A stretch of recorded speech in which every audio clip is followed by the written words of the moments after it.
رمضان المبارک کا آخری عشرہ اور لیلۃ القدر۔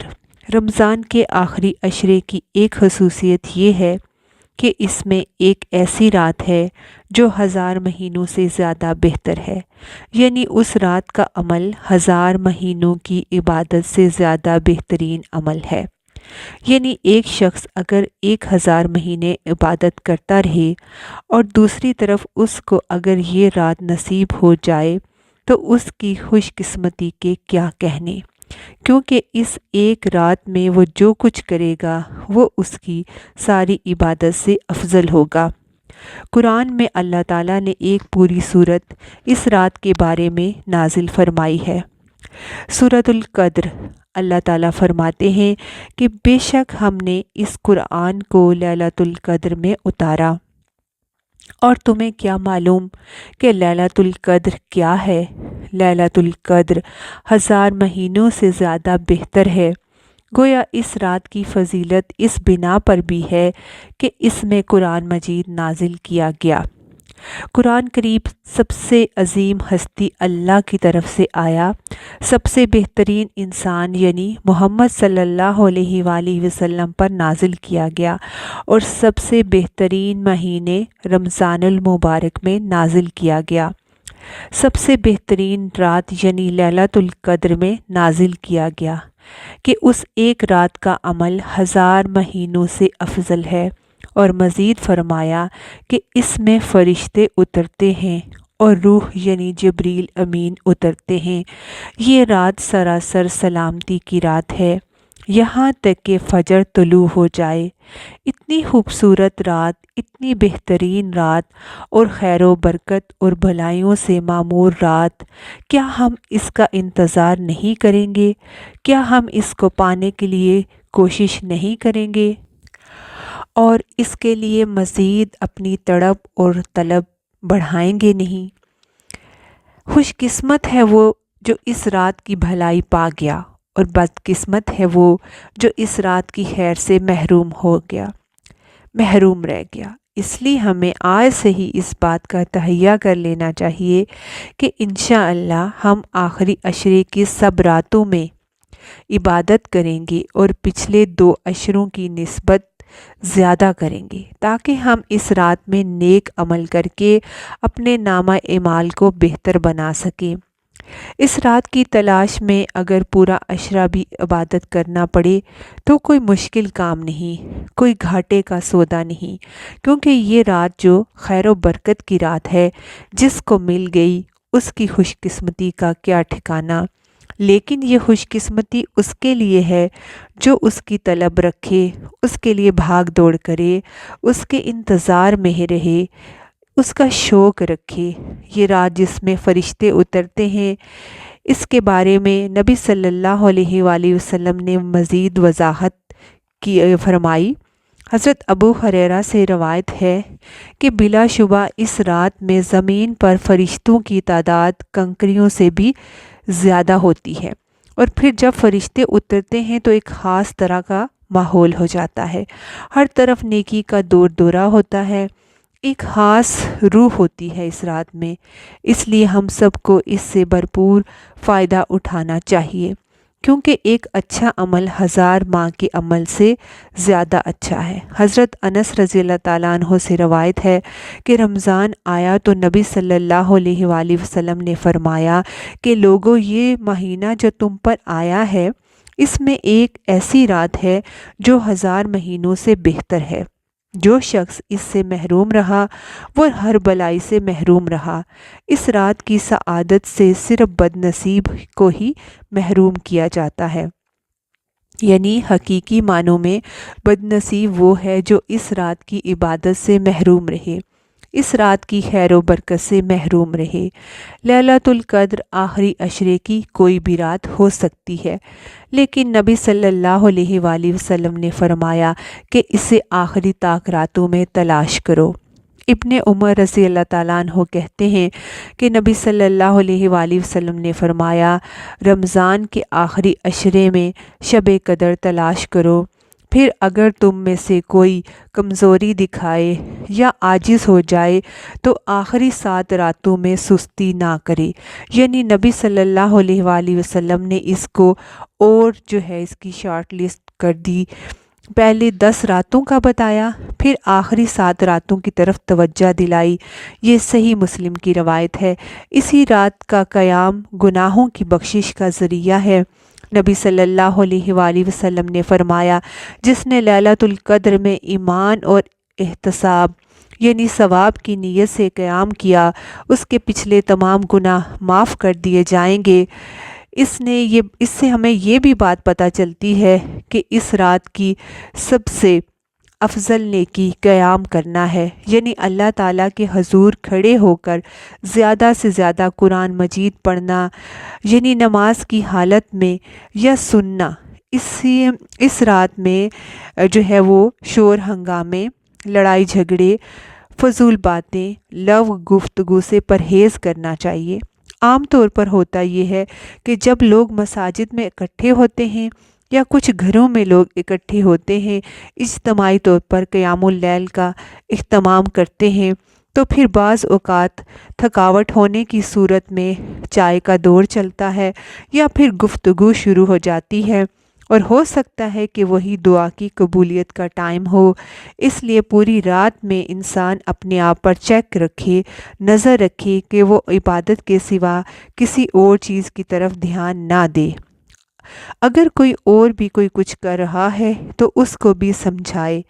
اس سلسلے میں ایک حدیث ہے، عبادہ بن صامت سے روایت ہے، نبی صلی اللہ علیہ وآلہ وسلم نے ہمیں شب قدر سے متعلق خبر دینے کے لیے تشریف لا رہے تھے کہ 2 مسلمان آپس میں جھگڑا کرنے لگے۔ اس پر آپ صلی اللہ علیہ وآلہ وسلم نے فرمایا، میں آیا تھا کہ تمہیں شب قدر بتاؤں، لیکن فلاں اور فلاں نے آپس میں جھگڑا کر لیا، بس اس کا علم اٹھا لیا گیا، اور امید ہے کہ تمہارے حق میں یہی بہتر ہوگا۔ اس حدیث سے ہمیں 2 باتیں پتہ چلتی ہیں۔ ایک یہ کہ مسلمانوں کا باہم لڑائی جھگڑا، فتنہ فساد انہیں بہت سی خیر سے محروم کر دیتا ہے، اور یہ کہ ایک اور حدیث کے مطابق جو ہے فساد اور باہمی تعلقات کی خرابی دین کو مونڈ دینے والی ہے، یعنی دین کا صفایا کر دیتی ہے۔ وہاں کوئی ایمان، تقوی، خیر اور بھلائی پھر باقی نہیں رہتی، جہاں لوگوں کے درمیان باہمی تعلقات اچھے نہیں ہوتے۔ پھر دوسرا ہمیں یہ بھی پتہ چلتا ہے کہ نبی صلی اللہ علیہ وآلہ وسلم جو تھے وہ کس قدر مثبت سوچ کے حامل تھے، اور اگر ہم غور کریں تو اس میں خیر ہی خیر ہمیں نظر آتی ہے۔ جیسے آپ صلی اللہ علیہ وآلہ وسلم نے فرمایا کہ اس طرح سے تمہارے حق میں یہ خیر ہی ہوگی۔ اگر ہمیں معلوم ہوتا کہ فلاں رات جو ہے وہ لیلۃ القدر کی رات ہے، جیسے دیکھیں کچھ لوگ کہتے ہیں کہ 27 کی رات یا کوئی اور رات، پھر اس رات ہم صرف عبادت کرتے، لیکن اب چونکہ معلوم نہیں کہ وہ کون سی رات ہے، تو اس ایک رات کو تلاش کرنے میں ہم اور بھی کئی راتوں میں عبادت کر لیتے ہیں، جو یقینی طور پر ثواب اور اجر کا کام ہے۔ لیلۃ القدر اگرچہ نہیں پتہ چلتا کہ کون سی رات ہے، لیکن اس کی کچھ علامات ہمیں بتائی گئی ہیں۔ وہ علامات کیا ہیں؟ احادیث کی روشنی میں دیکھتے ہیں۔ نبی صلی اللہ علیہ وآلہ وسلم نے فرمایا کہ شب قدر کی صبح کو سورج کے بلند ہونے تک اس کی شعاع نہیں ہوتی، وہ ایسے ہوتا ہے جیسے تھالی، یعنی سورج نظر تو آتا ہے لیکن اس کی شعائیں نہیں نظر آتی، یعنی سورج کا رنگ ایک طرح سے مختلف ہوتا ہے۔ ایک اور روایت میں آتا ہے، حضرت ہریرہ رضی اللہ تعالیٰ عنہ سے روایت ہے کہ ہم نے رسول اللہ صلی اللہ علیہ وآلہ وسلم کے پاس شب قدر کا ذکر کیا تو آپ صلی اللہ علیہ وآلہ وسلم نے فرمایا، تم میں سے کون اسے یاد رکھتا ہے؟ اس میں جب چاند نکلتا ہے تو ایسا ہوتا ہے جیسے بڑے تھال کا کنارہ، یعنی اس کو بھی آپ نے تھال سے تشبیہ دی، لیکن کنارہ اس لیے کہ آخری راتوں میں چاند پورا نہیں رہتا، ایک کنارے کی طرح رہ جاتا ہے۔ اسی طرح ابن عباس سے مروی ہے کہ رسول اللہ صلی اللہ علیہ وآلہ وسلم نے فرمایا، شب قدر آسان اور معتدل رات ہے جس میں نہ گرمی ہوتی ہے اور نہ سردی۔ اس صبح کا سورج اس طرح طلوع ہوتا ہے کہ اس کی سرخی مدھم ہوتی ہے، یعنی سورج کی ایک نشانی بتائی گئی، لیکن ظاہر ہے جب وہ رات گزر جاتی ہے تب ہی سورج نظر آتا ہے۔ اس لیے اس پر نہیں رہنا چاہیے کہ فلاں رات تھی یا فلاں رات تھی، توجہ اس پر رہنی چاہیے کہ ہم نے ہر رات کس طرح فائدہ اٹھانا ہے۔ ایک اور روایت میں آتا ہے، حضرت زر سے روایت ہے، انہوں نے کہا کہ میں نے ابی ابن کعب کو فرماتے ہوئے سنا کہ ان سے کہا گیا کہ حضرت عبداللہ بن مسعود رضی اللہ تعالیٰ عنہ فرماتے ہیں، جو آدمی سارا سال قیام کرے وہ لیلۃ القدر کو پہنچ گیا۔ حضرت ابی فرماتے ہیں کہ اللہ کی قسم جس کے سوا کوئی معبود نہیں، وہ شب قدر رمضان میں ہے۔ وہ یقین کے ساتھ قسم کھاتے ہیں، اللہ کی قسم بے شک میں جانتا ہوں کہ وہ کون سی رات ہے۔ یہ وہی رات ہے جس میں اللہ کے رسول نبی صلی اللہ علیہ وآلہ وسلم نے ہمیں قیام کا حکم دیا ہے۔ اس رات کی صبح 27 تاریخ تھی اور اس کی علامت یہ تھی کہ سورج طلوع ہوا تو اس کی سفیدی میں شعاع نہ تھی، اور یہ بھی ہو سکتا ہے کہ یہ اس سال کی 27ویں رات ہو، لیکن یہ ضروری نہیں کہ صرف 27 کی ہی رات شب قدر ہو۔